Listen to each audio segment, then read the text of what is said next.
On this edition of Sightings, this psychic knew Jenny Allen was going to be murdered within 2 weeks. I believe Jenny's fate was probably predestined. But could she change the course of fate? It's like I knew she was going to die, and there was nothing I could do about it. Then, these Los Angeles gang members are going straight, and they owe it all to the mystical power of monks. We introduced the Tibetan culture because the Tibetan struggle to gain independence is a nonviolent struggle, much like Martin Luther King. Later, psychic Peter James makes dramatic contact with ghosts of Georgetown, Colorado's past. And he said, I didn't kill him. I didn't kill him, and he's angry. Don't be angry at me. And Sightings travels to Peru, where alien encounters are on the rise.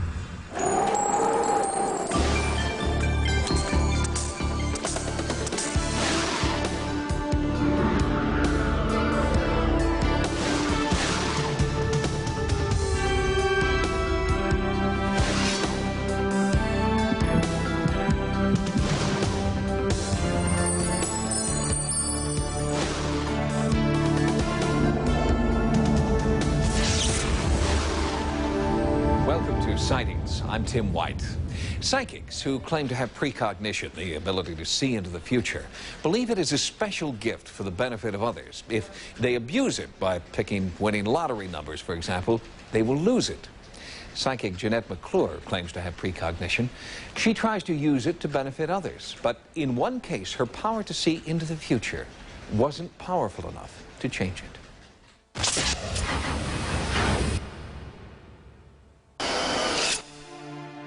It was bitter cold that February day in Allendale, South Carolina, the day a man killed Jenny Allen at point-blank range. Suspicion immediately fell on her brutal husband, Dale. By all accounts, Jenny was a kind and vulnerable young woman, trapped by fear and loathing for a man she no longer loved. If you said or done something he didn't like, he found a way to get revenge, and he threatened her every day she lived. Not only her, he threatened our whole family. Although they tried, Jenny's parents could do little to stop the cycle of violence. After she reluctantly allowed Jenny to marry at age 16, Bea rarely saw her daughter because Dale would not allow it. He was controlling and abusive, and it took 16 years of marriage before Jenny finally worked up the courage to ask for a divorce. What caused Jenny to leave him was he had dug a grave for her and carried her out and held her 3 hours over it and told her he was going to kill her and put her in it. He was going to come on over here and get me. And that's when she decided she had to leave. And that's when she came home. But things didn't get any easier for Jenny during the 8 months that she lived with her parents. Dale shot up and then set fire to one of the Johns family businesses in Allendale. He vandalized Bea's car and tried to run Jenny's father, Legree, off the road, and he wouldn't let up on Jenny. Dale sat and stalked Jenny all day. She worked at a convenience store we had, and he would sit and watch her all day, and then he'd call and threaten to kill her. Jenny knew psychic Jeanette McClure through her sister Jean. Unsure what to do about Dale's escalating threats, Jenny called Jeanette at her home in Athens, Alabama. Jenny didn't know then that she had only 2 weeks to live.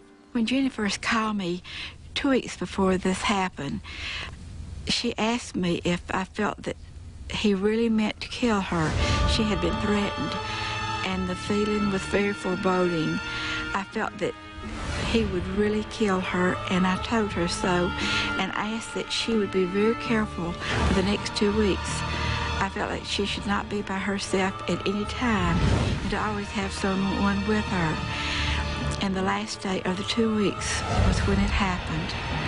She was shot.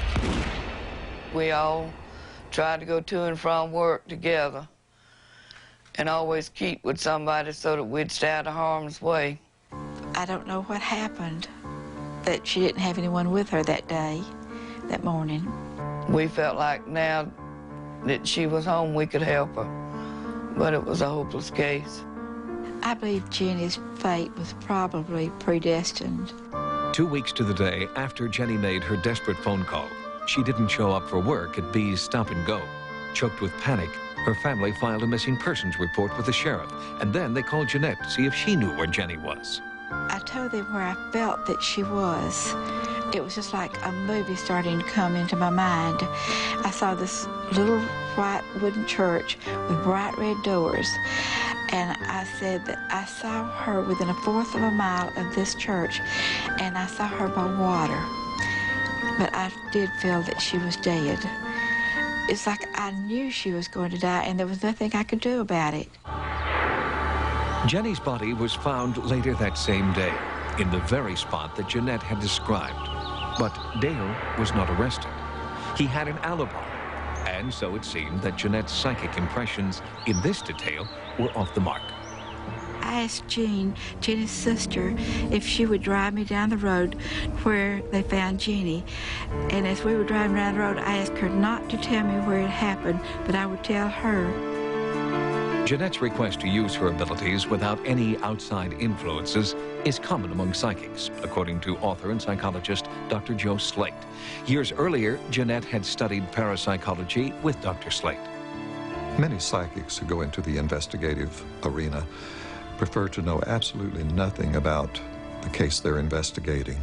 I think in doing that, they are relying almost totally on their psychic powers rather than any interpretation of some data that's already been gathered. And that's the reason it is helpful to become passive and to clear the mind of what I call psychic static and allow the mind to focus purely in a psychical channel. Walking the road where Jenny drew her last breath, Jeanette had an eerie psychic vision of two men, a driver and a shooter, and a third man, Dale, who had hired the killers. I got a real strong feeling of nausea as I was coming down the road, and I felt that the men were hidden and followed her and caught up with her, and that they shot her. And I felt as I approached this abandoned house and this tree that this is where it happened. This is where the shot was fired that killed Jenny. Jeanette was right. Mortally wounded, Jenny slumped over and her truck careened off into the woods where it sat all day, motor still running, until a passing neighbor noticed the headlights and discovered Jenny's lifeless body. The information that Jeanette provided to the local police helped them crack the case after more than a year of fruitless leads. The evidence led to a murder conviction for Dale Allen for hiring two hitmen to carry out his diabolical plan. And it may never have happened without help from another dimension. There have been studies to investigate the relationship between psychics and police, and a surprising number of law enforcement personnel contact psychics. And word does get around about these people who are able to come up with very critical information that would lead to the solving of crimes. And Jeanette has established a reputation for doing that. I plan to continue working with the police and families as long as I'm invited, and that if at all possible I can help them with whatever information or whatever gift I have. Much of her information seems to come from another dimension. I know many people cannot accept that idea, but even Einstein himself said there are many dimensions. Some we know, some we do not know, and some we can never know. I think Jeanette is interacting with some of those dimensions that Einstein thought we could never know, and that makes her truly a gifted psychic. But despite her psychic gift, Jeanette's success in this case is bittersweet. Now she turns her attention to comforting the loving family that Jenny left behind. I talked to the Johns family, and I tried to give them words of comfort that Jenny is at peace now, and that Jenny is still with them in spirit. According to the Los Angeles Domestic Violence Council, nationwide, a woman is abused by her husband or boyfriend every 6 minutes. Doesn't take a psychic to know that if you think you're in danger, you probably are. There is help available to help you get out. Next, monks meet gang members. Later, the newest evidence of Martian canals.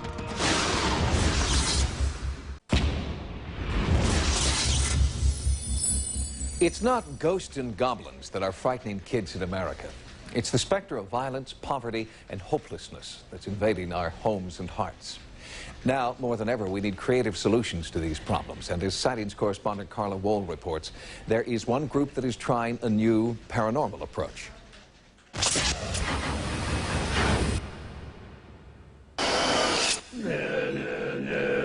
These are the Gyuto monks of Tibet, their lives dedicated to the metaphysical connection between heaven and earth. For them, peace is achieved through chanting and a special kind of meditation in which they create enormous paintings out of sand, ephemeral tapestries called mandalas. This mandala design is called the Wheel of Compassion, and while they create it, the monks contemplate compassion and peace, attempting to transfer its power into real life.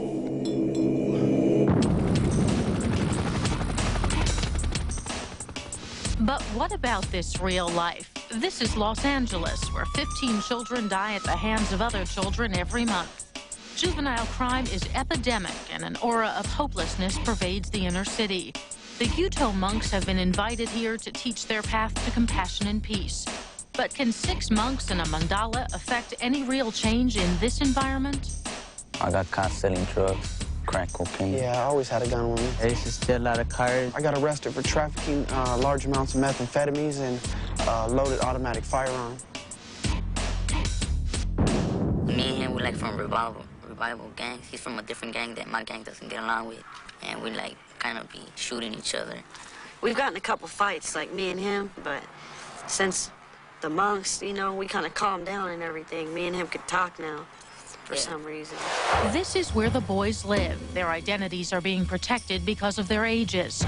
Camp David Gonzalez is a juvenile detention facility just outside Los Angeles. It takes young criminals off the streets, but it also tries to help the children on the inside. So when the Samaya Foundation, a non-profit group promoting the relevance of Tibetan spirituality, offered to bring the monks here, the camp accepted. I guess my question is, how can some monks from Tibet with sand painting teach these kids from the inner city, these gangbangers from the inner city, about nonviolence?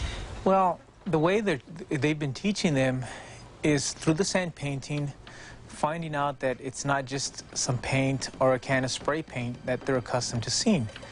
It's actually learning to be patient. They're all striving for one thing, so they're forcing and challenging themselves to channel their energy to something positive, because the mandala is a representation of themselves, their inner self. We want you to continue developing your pictures to put into the mandala. Barry Bryant is director of the Samaya Foundation and designed this mandala program, which he calls Healing the Causes of Violence. We introduce the Tibetan culture because one of the things with children like this, their view of the world is quite narrow. In fact, they don't know anything outside of their immediate neighborhood. So we're introducing a community from absolutely the other side of the world, something just very different from anything that they've ever heard of before. And the Tibetan struggle to gain independence is a nonviolent struggle, much like that of Martin Luther King or Mahatma Gandhi. So this becomes an example for us to talk to the children about nonviolence. The 6 Buddhist monks of the Gyuto Tantric University spent 1 week working with 51 male inmates. Each session began with chanting, then one-on-one and group discussion, focusing on self-esteem, compassion, and concentration. And then lessons in mandala making, a difficult, highly disciplined blend of art and meditation. I looked at them like kind of weird, you know, because of the way they were chanting and the way they were dressed. But I started listening to the way they get, you know, the way they sing and the way they talk to each other and get along. And I started thinking like in positive things, like why can't we all get along, the ones that are right here?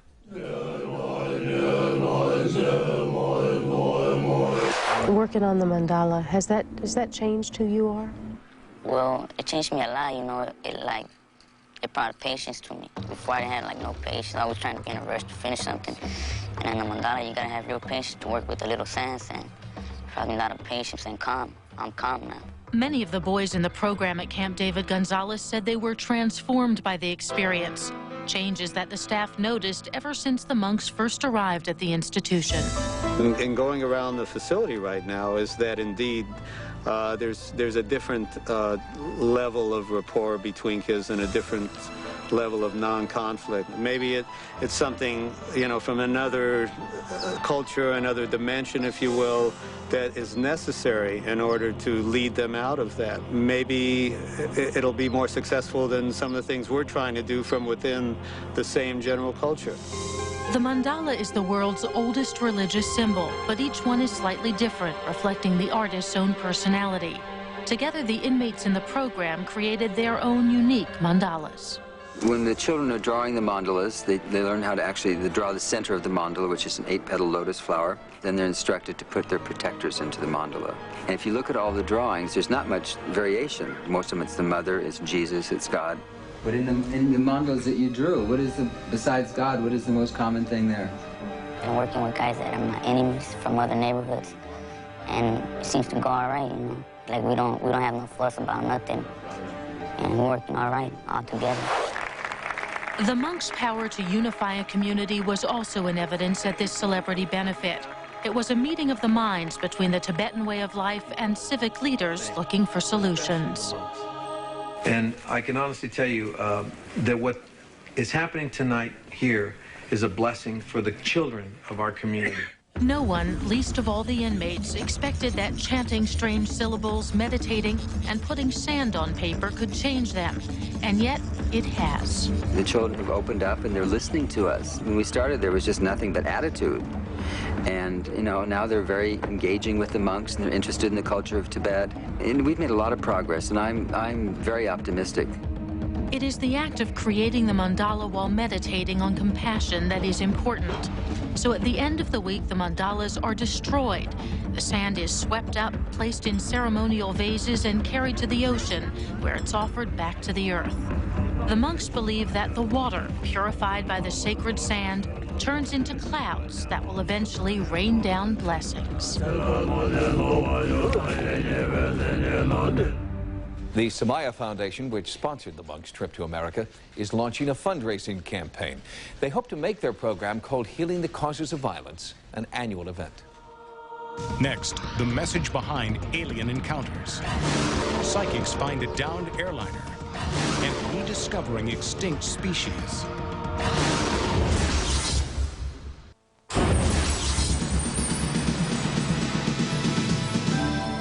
Here are some of the stories Sightings is following in the news.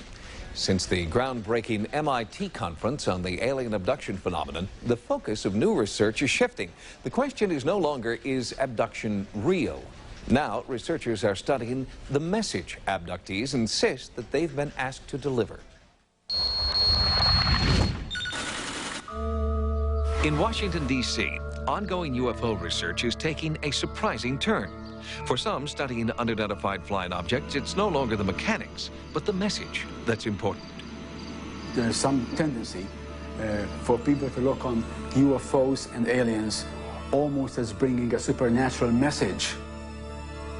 One, sometimes, which brings salvation to the human race. And the link between Orthodox religion and unorthodox sightings extends to the entities as well. UFOs very much behave like supernatural beings, like angels. In fact, some scholars have compared UFO apparitions to apparitions of angels and saints and the Virgin Mary. Although Saliba's notion of UFOs as saviors is controversial, many non-traditional religious groups are embracing this new theory.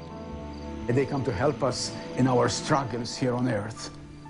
And since they are, of course, superior to us, immensely superior to us, they have a lot to teach us.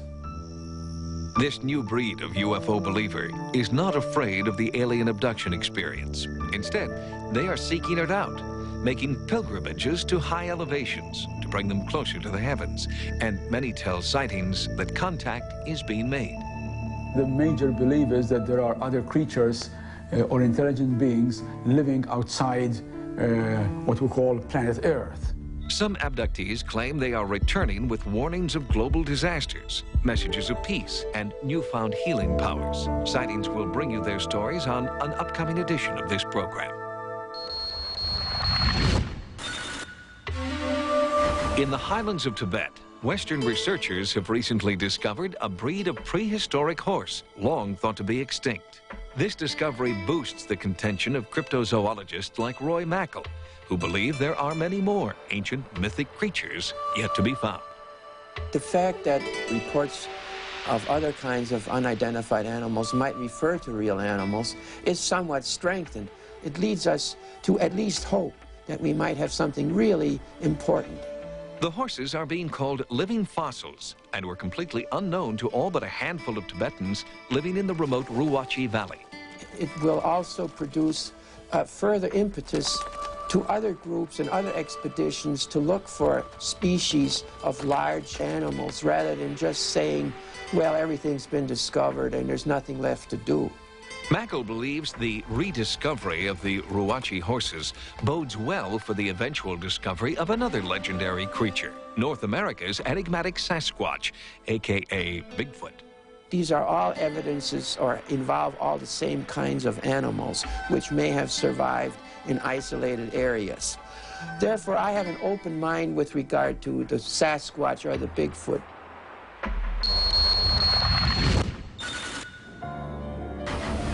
In Siberia, heavy snow and fog hampered air transport officials' desperate search for an airliner, missing since December 7, 1995, with 97 people aboard. The plane was en route from Sakhalin Island to Khabarovsk on the Siberian mainland when it mysteriously vanished from radar screens. Using helicopters, fixed-wing aircraft, and a flotilla of ships, rescuers were unable to find the plane, which was not equipped with a location transmitter. The intensive search covered 14,000 square kilometers. After 5 days, air transport officials enlisted the help of a psychic who envisioned a crash site near the Samarga River. Although viewed with skepticism in most other parts of the world, the use of psychics in search operations is accepted in Russia when other methods fail. On the 6th day, as weather conditions deteriorated even further, the crash site was found along the Samarga River, exactly where the psychic said it would be found. Unfortunately, search teams were too late to rescue any survivors. We'll have more stories from the news next time. Now, here's what's coming up on Sightings. The spirits are restless in the former silver mining town of Georgetown, Colorado. The only difference is that the entity here is a little more violent than most of the ghosts in this town. Later, the newest hotspot for UFO sightings.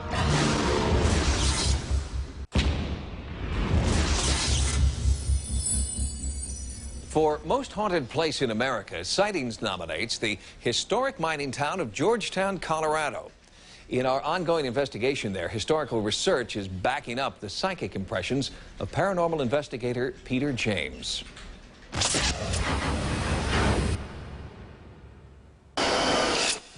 When a Sightings team last visited historic Georgetown, Colorado, psychic investigator Peter James encountered an entity he called Edward here in the attic of Bill Pentland and Becky Richardson's Full Circle Cafe. Edward, that's your name, Edward? John was out of Bill and Becky were sure that Peter had made contact with the former proprietor of their establishment, a man named Edward Shower. But that wasn't the last name Peter was getting. And I'm Edward B, is all I get so far. His last name has 2 syllables, boom, boom. And it sounds like ridge or bridge or idge. It seemed that Peter was on the wrong track. Then, a historical researcher provided Sightings with a 130-year-old newspaper account from Georgetown that indicated that there was more than one Edward associated with the Full Circle Cafe. In addition to Shower, there was a notorious hot-headed prospector who frequented the place, a man whose name had an eerie ring, Edward Bainbridge. There's a John M, the letter M, that I get that apparently was perhaps a friend of his or some place where he went frequently with John or he hung out with John. He's asking me for some fish. Fish? A can? On April 24th, 1867, Edward Bainbridge sat down at John Mickle's saloon for a game of poker. The stakes? A can of smoked oysters. What he's saying essentially is that he was accused of something that he didn't do, and there was a man whose name was Jim or James, and he said James was an SOB, and he made me angry. Edward Bainbridge lost the poker game to a man named James Martin. Bainbridge was outraged and shot Martin in the head. But there's something around his neck, and he also talks about being around some rocks. I don't know what that means, but he's around some rocks. An angry crowd of Georgetown vigilantes apprehended Bainbridge and took him to a spot called the Point of Rocks, where he was hanged by the neck. And he said, I didn't kill him. I didn't kill him, and he's angry. Don't be angry at me. Amazingly, James Martin, the man presumed to have been murdered by Edward Bainbridge, survived the shooting. Doc has my body, and he put it on display, and he's calling him an SOB. This is a volatile entity, by the way. As a final injustice, Bainbridge's body was dug up and sold to a doctor in nearby Central City, where his skeleton was kept on display. What I get is the reason why he's here is because he wants us to know that he was accused of something that either didn't happen or he didn't do it. And until that's made public, he's not going to rest. Peter James claims that he had no knowledge of local history before his trip to Georgetown. And yet, it was with uncanny accuracy that he also identified several historical figures haunting this Georgetown establishment. A lot of strange things would happen at the market. The mining, the hardship. And there was nobody there. I go in the kitchen. A lot of them are still here, and, you know, they're supposedly still protecting their gold and stuff. The miners, for the most part, did their work up in the hills, and then on weekends they'd come down to town. And Georgetown typically had its fair share of saloons. It had a red light district, discreetly zoned on the other side of the creek. I'm sure it was discreet, but we had a lot of politicians even come up here. I think this was kept quite quiet from Georgetown. Many of the politicians would leave their wives at home and come up here to do business. Sheila Carbone is restoring this historic turn-of-the-century house on Brownell Street, once part of Georgetown's infamous red light district.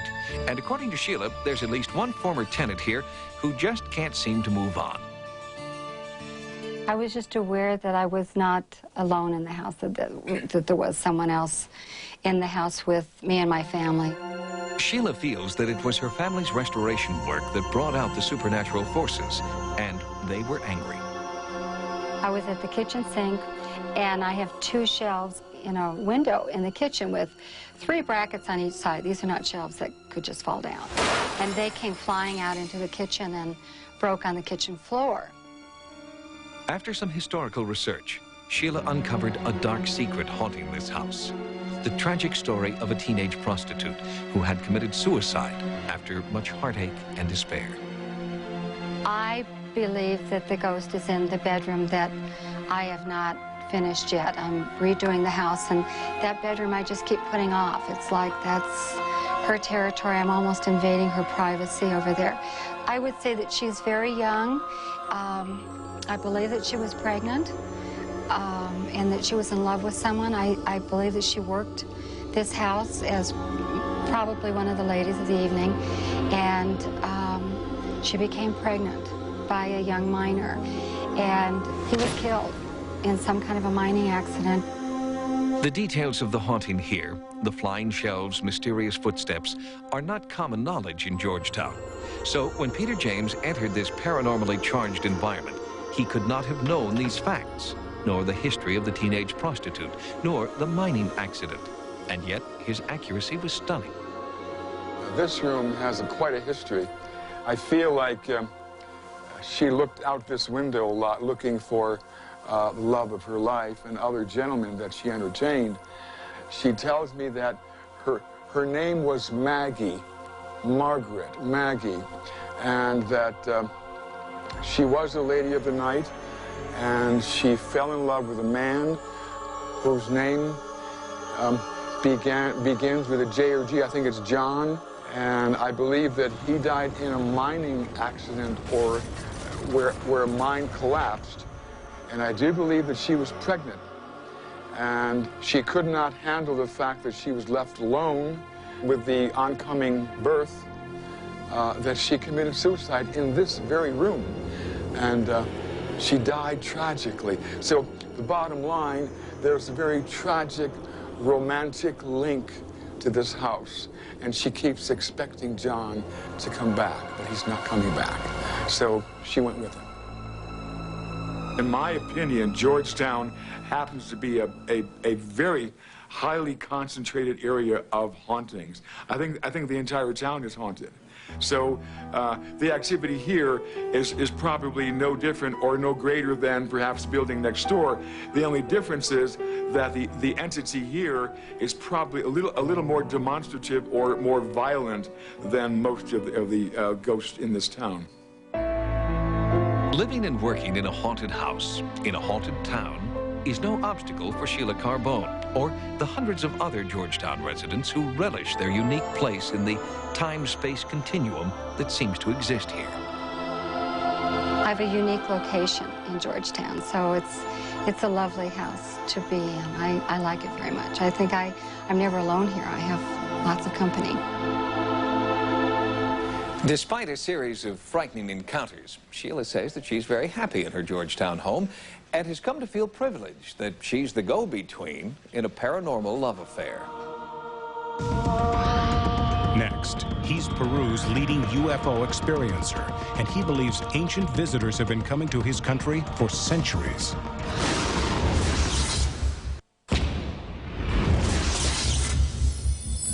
Recently, a sightings team traveled to South America, where we investigated several claims of paranormal activity. In Peru, ancient mythology is filled with legends about flying ships and alien visitors with secret knowledge. And there is evidence that these legends may have a basis in fact.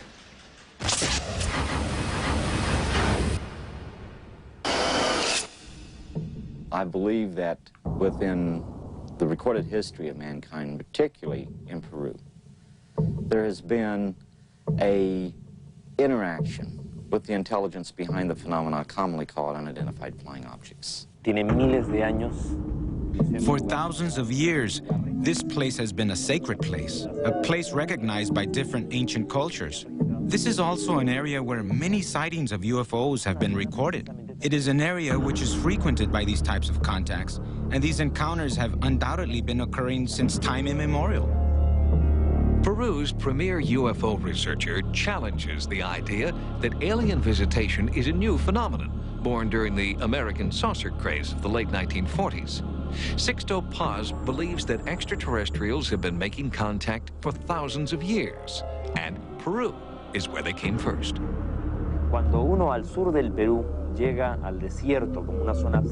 When you reach the desert in the south of Peru, you see big lines and large designs that can be seen from space. Maybe contact with extraterrestrials gave our ancestors a reason for creating them. These designs were like an offering or a way of demonstrating that there was a connection to something high above. Some researchers believe that the ancient Peruvian legend of the god Viracocha may have been based on a real person, a person from another planet. According to legend, Viracocha emerged from the ocean, not far from the place where we find the Nazca lines. From there, he traveled throughout South America, teaching science, engineering, and art. After his work was done, Viracocha is said to have departed from Chilca, Peru, on a flying cloak. The god Viracocha came to that very place, to the ocean right opposite Chilca, and sank into the sea. It was thought that this is the very place the gods make their home. What we do know is that today many of the people living in this area experience frequent sightings of objects that come out of the ocean. We were walking towards the ocean, and at the edge of the horizon of the sea, there was a light that kept on growing and growing and growing, and passed over us like a flash at a tremendous speed. Chilca is a spiritual center and a gathering place for UFO experiencers who believe that the same phenomenon that brought Viracocha here is still occurring. Here in Chilca, I saw a ship descend with my very own eyes. I saw it land behind some hills. The ship was shaped like a hat. I was able to observe its lights. The strongest colors were yellow, red, and orange. William Gomez is a leading Peruvian UFO researcher. Like Sixto Paz, Gomez and his group use meditation techniques to make contact with what they believe are extraterrestrial visitors. What I have been able to understand from them in several messages that our group has received is that the vibrations emanating from us here at Chilca are what makes it possible for them to come here and interact with us. You start to feel when they want to communicate with you. It might be in an apparition, in dreams, or other manifestations. We get together in a group and do exercises: breathing, relaxation, concentration, and meditation. These groups believe that they have made contact on many occasions, but in recent memory, none was more significant than the encounter of January 31st, 1987. Approximately half an hour after we started meditating, we were in a relaxed state. We saw an orange-colored cloud hovering above the group. It was a very bright light, very bright. Frente nuestro, encima de unas colinas. In front of us, on top of several hills, there was clearly a craft. It was stationary. At that moment, Sisto asked us to keep supporting him with meditation while he ventured further into the desert. Eyewitnesses claim that after Sixto Paz approached the UFO, he disappeared. The spacecraft beamed light into the desert, which formed a sort of pulsating golden half-moon. From inside appeared a silhouette with arms outstretched. I understood they were telling me to approach them. Once I entered the light, I felt like my whole body was burning up. It was so intense, I had to close my eyes. But what I could see, what I could observe, was that this craft seemed to have entered the sea, and at some enormous depth, there were huge ships. According to them, the motherships had landed at the bottom of the ocean.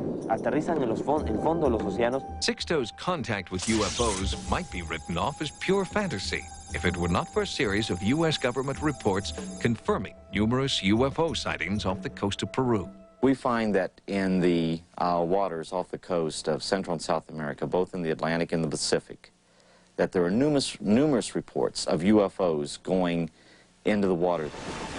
Definitely something is going on in the waters off the coast.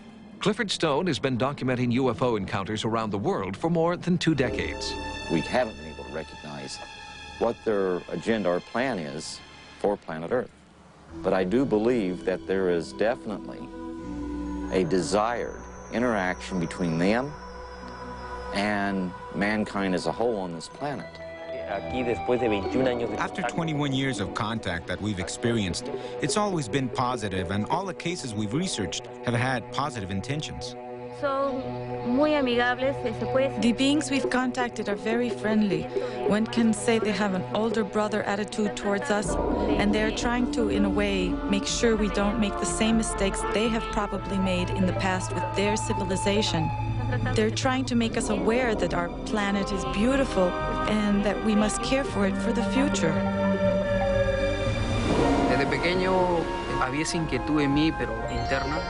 Ever since I was a small boy, there was a curiosity in me, deep inside, that there could be life on other planets. And also, I was sure they would not be negative beings, that they had to be coming to Earth for some positive reason. During our trip to Peru, we received information from several sources about a Peruvian Air Force pilot who had tailed and then fired on an unidentified flying object. The military authorities in Peru have not cooperated so far with the sightings investigation into the incident. Next, the latest high-tech images of Mars lend support to a very old theory. Lines have come out that look very much like the canals.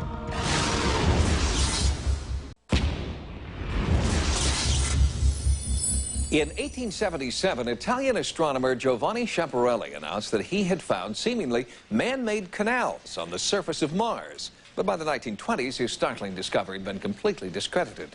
Now, more than a century later, new high-powered telescopes are seeing the canals again. In Florida, astronomer Don Parker is using photographic telescopes and computer enhancement to create a provocative new look at Mars. Parker's images are generating a lot of controversy because of these features, which resemble the so-called Martian canals, dismissed as bunk more than 50 years ago.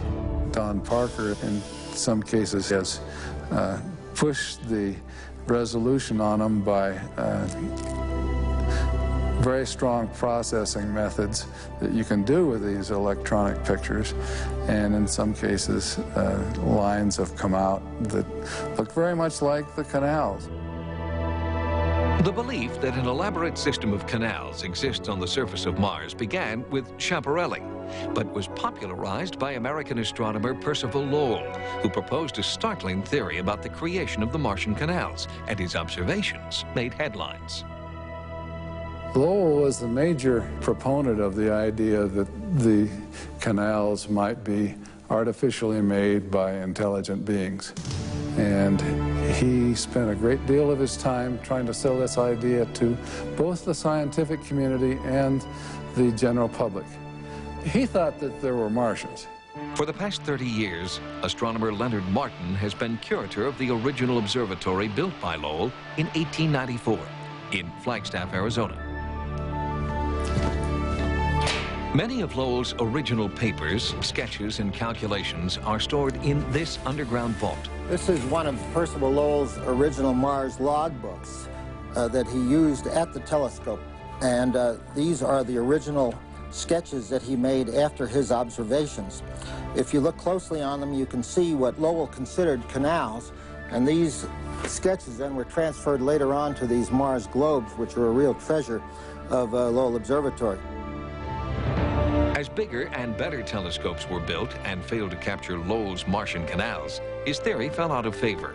And when Mariner 9 took the first close-up pictures of Mars, it seemed that Lowell's canals were gone forever. Lowell was a keen observer. However, he was straining his eyes to see these things that he thought he saw. He pushed himself a little too far. Nearly all modern astronomers reject Lowell's theory of artificially constructed canals on Mars. However, Percival Lowell's influence as a scientific pioneer is still felt. Well, I think that any search for life has to include Lowell as a player, because Lowell created a lot of interest in the possibility of extraterrestrial life. And so our search using SETI is part of that. And certainly his influence is felt and always will be. The Lowell Observatory in Flagstaff, Arizona is open to the public year-round and boasts a brand new visitor center where everyone is welcome to explore the oldest observatory in the West.